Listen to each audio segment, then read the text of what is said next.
I'm very anxious to see John Mechie, because John Mechie, I really liked him coming out of Alabama, and I think he can be a really good NFL receiver, but he's an unknown right now after missing a season.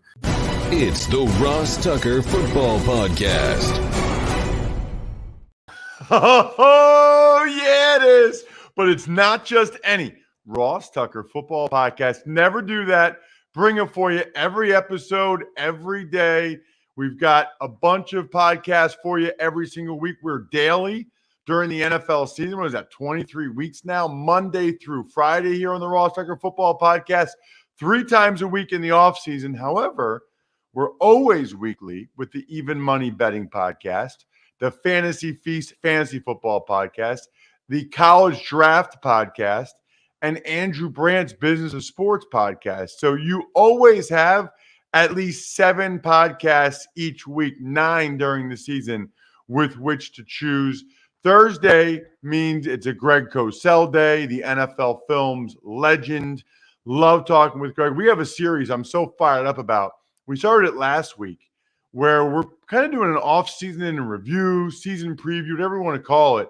Looked at the AFC East last week. Today we're going to dive into the AFC South, which should be a lot of fun. Later on the show, I will announce 3 winners, because we have 3 winners every week on our family of podcasts. We've got the person that spreads the word via social media in any way, either at Ross Tucker NFL or at Ross Tucker Pod.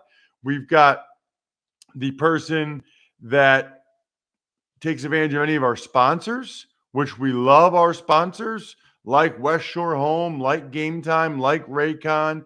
And then the YouTube shout out is just someone that subscribes to our YouTube page and comments on any of the video.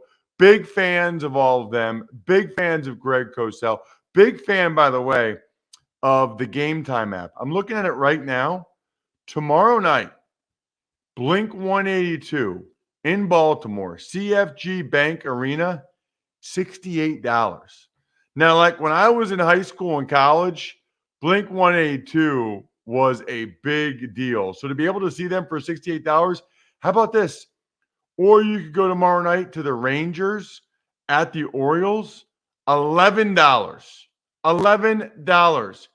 Even Texans Ravens opener is $66. And the beauty of it is with the Game Time app, you know you're getting the guaranteed lowest ticket price, which is huge. If you find tickets in the same section and row for less, Game Time will go ahead and credit you 110% of the difference, which is huge. So I just gave you all those ridiculous prices. It's especially awesome for these last-minute tickets. Download the Game Time app, create an account, use code ROSS. You get $20 off your first purchase. So those already crazy low prices I just gave you, you get $20 off even that. Terms apply. So create an account and redeem code ROSS for $20 off. Download Game Time today. Last minute tickets, lowest price, guaranteed. It's Big Show time. The Big Show. All right, you know him, you love him. He joins me every single week here on the Ross Tucker Football Podcast, the great Greg Cosell, at Greg Cosell on social media from NFL Films. Greg, we're diving into the AFC South today, and I'm excited about that.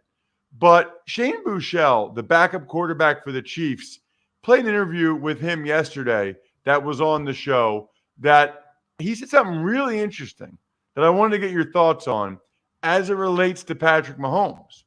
He said, everybody talks about the physical ability and the arm angles and all that stuff, but he sees things that we don't see. Meaning, Chad Henne, Matt Nagy, the quarterback coach, he said that Mahomes will see something and they don't even say anything to each other. They just kind of look at each other. And it reminded me, Greg, of when I was in New England, and like Tom Brady would change the mic to being the nickel corner because he just knew the nickel corner was going to blitz, and we would pick him up because that's Brady saw it. And Doug Flutie, I remember being on the sideline of a Broncos playoff game, and Flutie's like, how does he see these things? And it just occurred to me, Greg, I feel like we don't talk about that enough. I feel like, and I don't know, I know they got this cognition test, but I don't know if we talk enough about, I don't know if it's spatial awareness, I don't know if it's vision, I don't know what it is, but there's something about the best of the best quarterbacks, especially. It just feels like, I don't know if the game's slower or they just have a line of sight or a vision or a spatial awareness that other guys don't. I was curious your opinion on that. Yeah, well, we have talked about this, Ross. Actually, the way I've talked about it, and is the great quarterbacks, and Mahomes fits into that category, obviously. And I don't use the word great loosely. Mahomes certainly falls into that category. Is they see things and win before the snap of the ball, and the great ones in this league, to be at that level, have to be able to do that. Because if you're uncertain as the ball snapped, and again, you're not going to be 100% correct, Ross, on every single time, because defensive coordinators are very good in this league as well as our defenses. But the great ones see the little things before the snap of the ball. I remember working with Ron Jaworski for years and years, and he would always say things to me like, hey, you can just tell by the way a corner is leaning. You can tell the way a linebacker, just by the position of his feet. There are certain indicators and keys that when you're a young quarterback, these things seem overwhelming. You're just focused on understanding the play and the concept and generally what the defense is doing. But as you keep playing and playing, and some guys have a feel for it and an intuition for it. And I've always felt Mahomes was that guy. In fact, I remember seeing an interview, might have been this year or last year, where the interviewer asked Patrick Mahomes, we asked Andy Reid, what's your best trait? What do you think he said? And I forget what Mahomes' answer was, but what Andy Reid said was his mind. So, I think that that's an overlooked element with Mahomes, simply because he's so gifted physically and does have, as you said, phenomenal spatial awareness, but he's an incredibly smart player. You rarely ever see Mahomes flustered in a game, even on any given play. Even when he moves, it doesn't appear that he moves because he's chaotic or frenetic, Ross. It appears that he moves with a purpose. Greg, the more you play, and there's no doubt in my mind, you just start to feel things. No question. And sometimes you verbalize it, sometimes you don't. And unfortunately, Greg, and maybe they just needed more and more reps, but there's some guys, they just never notice it. They just never feel it. And I'm talking about playing O-line, right? And you see that the end is a little bit tighter and the mic is cheated over just a tiny bit, and you can kind of see their body language. Here comes a Mike Sam scrape and the end is pinching, right? Correct. And the offensive tackle can just sit there, pass him off. Greg, there's some offensive tackles, you could tell them a million times, they still just don't sense that. No, they just go inside. They go inside with the end, and they have no idea that there's a stun or a scrape coming. And those guys can't play. Yeah. If you can't process like that, you can't play those guys, unfortunately. All right, let's dive into the AFC South. I just thought that was interesting. No, it's true. And it's very true, by the way, with Patrick Mahomes. Yeah, I thought that was interesting. Let's dive into the AFC South.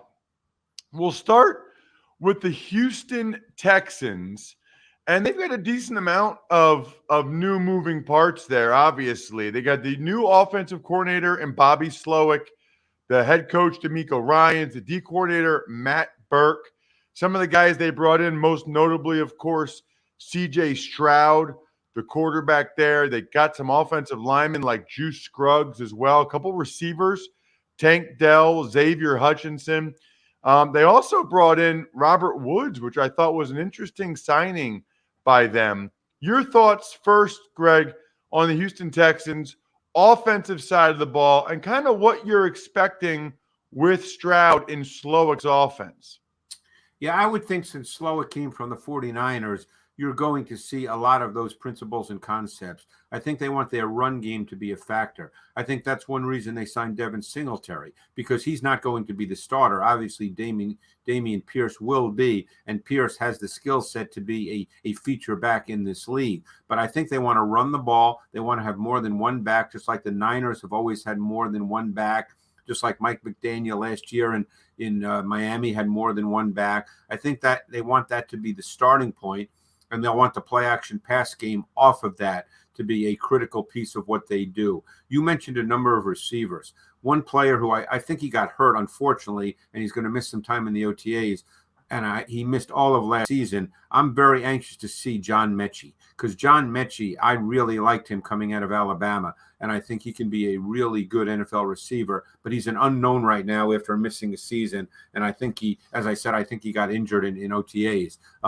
But they clearly tried to upgrade their receiver position. Tank Dell is an explosive athlete. He's small, but really explosive and sudden.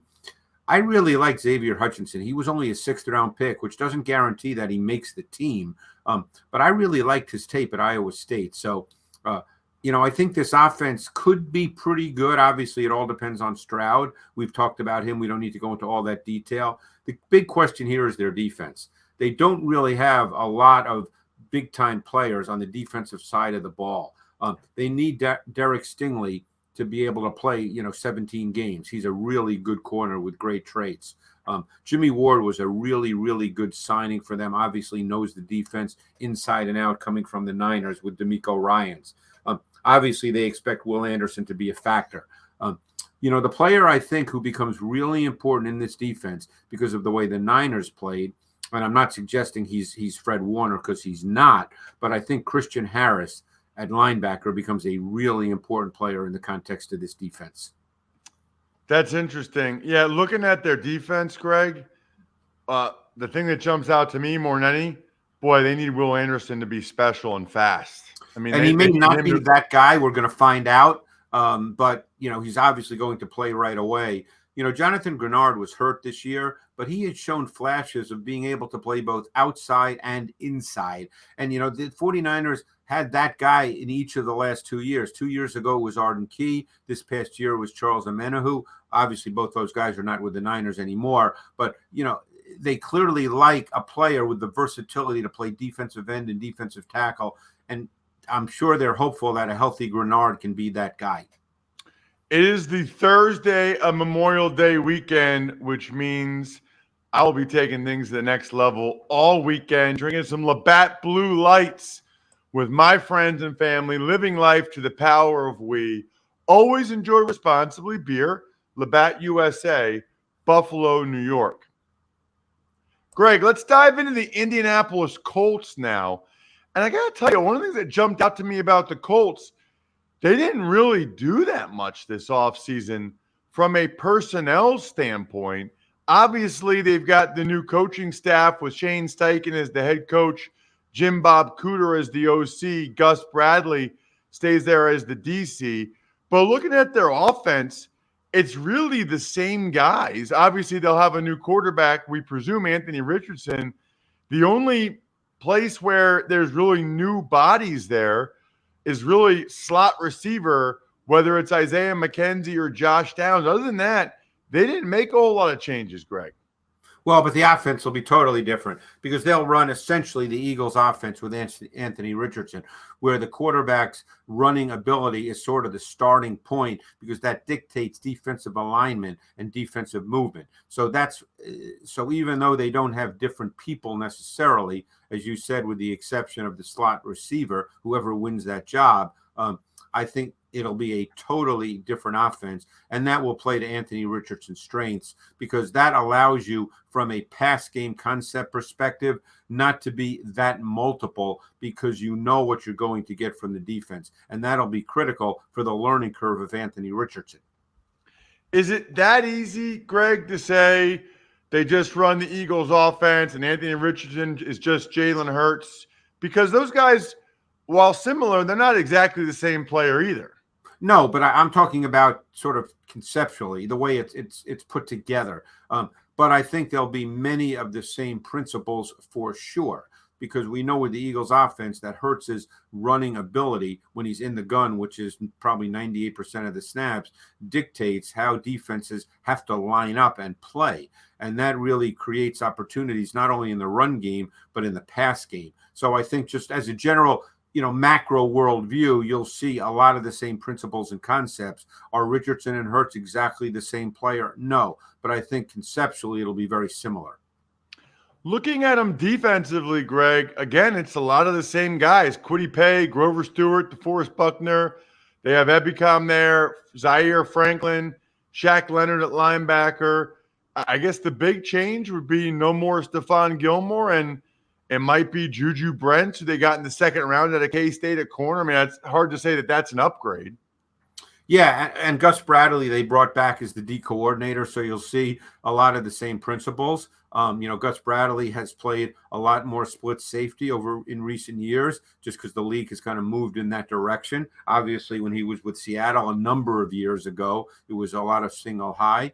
But in his time with the Chargers and now with the Colts, there's been more split safety. And we'll see, because I think they want Brents as a second round pick to be able to step in and play. Corner is now a position that is a little bit of a work in progress, because if you're looking right now, they'd want to start Brents. They lost Gilmore, so Isaiah Rodgers might be the other corner right now. They did draft Darius Rush out of South Carolina in the 5th round, who does have traits. He's long and athletic, but obviously there are some concerns, or he would have been drafted earlier than the 5th round. So corner is a position that, as we sit here at the end of May, Ross, that's a position that's a little bit of a question right now. No question it is. Let's get to the Jacksonville Jaguars. Boy, they came on towards the end of the season, Greg. Obviously impressive in that second half of the playoff game against the Chargers, and really went toe-to-toe with the Kansas City Chiefs in that game. They've got some offensive tackle issues right now, but they do bring in Calvin Ridley. They get him now this year after that trade last year to add him to Zay Jones, Christian Kirk. Boy, that's a heck of a under-the-radar addition for Trevor Lawrence and the Jags offensively. Yeah, and Ridley, let's assume he's Ridley, and even with the year off, he is one of the best separators in this league at the top of his route stem. He is a really, really good receiver. People may forget that because he didn't play. So they've got a really quality trio at receiver with Ridley, Zay Jones, and Kirk. There's talk that Cam Robinson will be suspended. It's why they drafted Anton Harrison, the Oklahoma left tackle, in the 1st round, a player that I liked on tape. I think he can step in and play left tackle. There's always a learning curve. 2 other offensive draft choices that I really, really liked their tape was Brenton Strange from Penn State at tight end. They drafted him in the 2nd round. I loved his tape a lot. Number one, he's a terrific blocker, and I think there's a lot there as a receiver. He just didn't get a lot of targets at Penn State. And I think the Tank Bigsby pick in the 3rd round was really a good pick, because ATN is a really explosive back, and he showed a little more inside toughness a year ago. But Bigsby, he's a man. He is a tough, physical, urgent, competitive runner, and I think that's a really nice 1-2 combination with ATN and Bigsby. What about on the defensive side of the ball for the Jaguars, Greg? Again, they made so many moves the year before that they really kind of stood pat this offseason. Yeah, and I think the question with them, again, is in the back end at corner, because obviously Shaq Griffin is gone. Tyson Campbell had a really good second season a year ago at one corner. Right now, it looks like Darius Williams might be the other corner. I'm not really sure he's at his best playing on the outside. They've had Trey Herndon for a number of years. He has significant experience playing both outside and in the slot. So I don't know how they see that playing out. That could be an off-season training camp deal as to who plays outside, who plays the slot. But I think that other corner position opposite Tyson Campbell right now is a little bit of a question mark. But I think they've got really good linebackers in Olukun and Devin Lloyd. You expect him to be better. They still have Chad Muma, who started to play significant snaps as a rookie a year ago. This team has some really quality players on defense, but we'll see how it all plays out. Of course, they expect Trayvon Walker to take a step up, as I'm sure, as a pass rusher this year, to work with Josh Allen on the other side. Greg, when I look at the Titans, I think O-line. I mean, I think they got a lot of new pieces on that offensive line, a lot of moving parts. They have a shot if that O-line comes together. If they don't, it could be bad.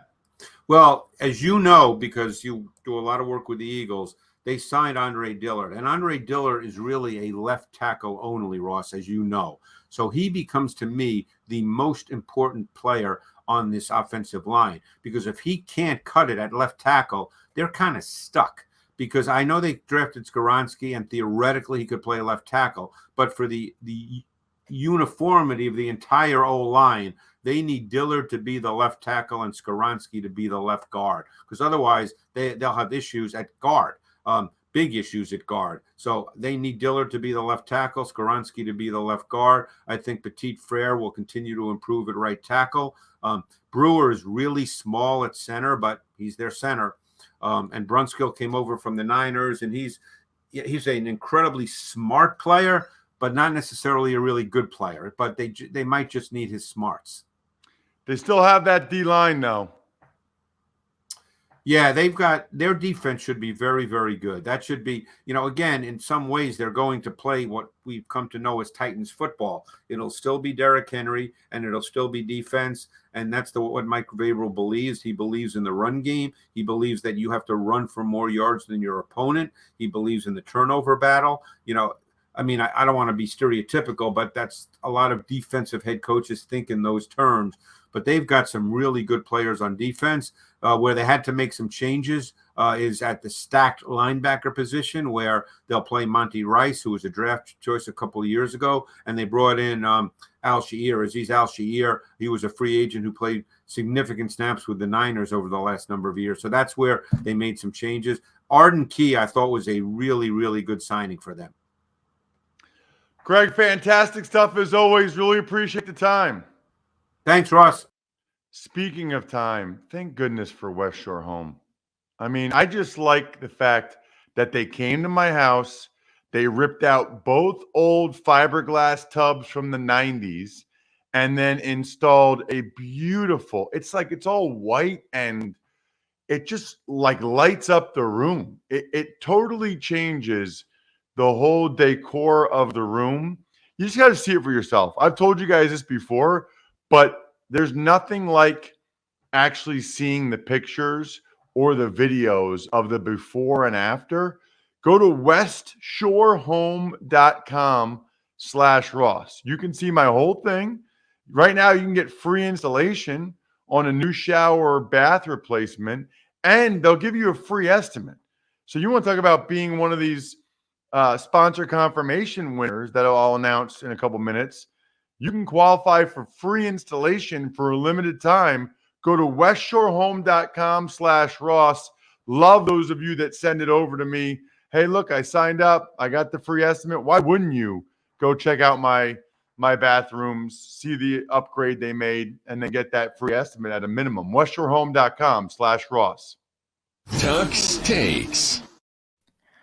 All right, Ross. Not a lot of notes today, although there are some news surrounding both Jets quarterback Aaron Rodgers and Patrick Mahomes. Well, Rodgers tweaked his calf during pre-conditioning at an OTA, which I would love to hear the conversation with the strength coach after that happened, because they need Rodgers to be working with these new receivers in the new offense, not pushing a sled or whatever he was doing. Hilarious to me. And Mahomes made some interesting comments about money and saying, look, I want to make a lot of money, but I want to make sure we can have a good team around me as well. I got enough money that I'm set for the rest of life. I'd be curious to see what his agent thinks about that. Other news includes the Lions sign offensive lineman Jermaine Ifedi, and the Commanders tight end Armani Rogers is being lost for the season, unfortunately, with a torn Achilles. Yeah, it's kind of that time of year where we have some guys that get injured like Armani Rogers, and unfortunately they're gone for the year. Hopefully we don't hear too many of those happening over the next couple of weeks, but there will be at least one or two more. And Jermaine Ifedi, I feel like we've talked about him like 7 times this offseason. Cut, re-sign, cut. He's been everywhere. Speaking of everywhere, I love our winners. I love to spread the word winner via social media. How about Chris Rockefeller Grant? Did a Facebook review of Ross Tucker Pod. Love it. You do a review, you get a great chance to win.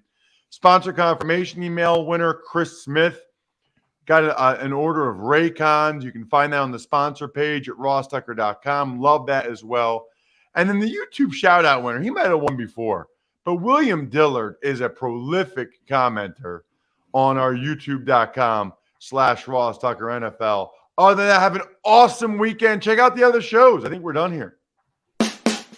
Thanks for listening to the Ross Tucker Football Podcast. Make sure to also subscribe to the Fantasy Feast, Even Money, Business of Sports, and College Draft. All available at Apple Podcasts, rosstucker.com, or wherever podcasts can be found. You can also go to myfrontpagestory.com to get somebody in your life the best anniversary gift of all time. Or get ahead of the game for Father's Day. Your dad loves the newspaper. He's going to love a story written all about him at myfrontpagestory.com. Check out backofficescheduler.com, Evergreen Economics, go-bengals.com, steakhousesports.com, humanheadnyc.com, Sporticulture, and my favorite, Pizza Boy Brewing. Have a terrific weekend, everybody.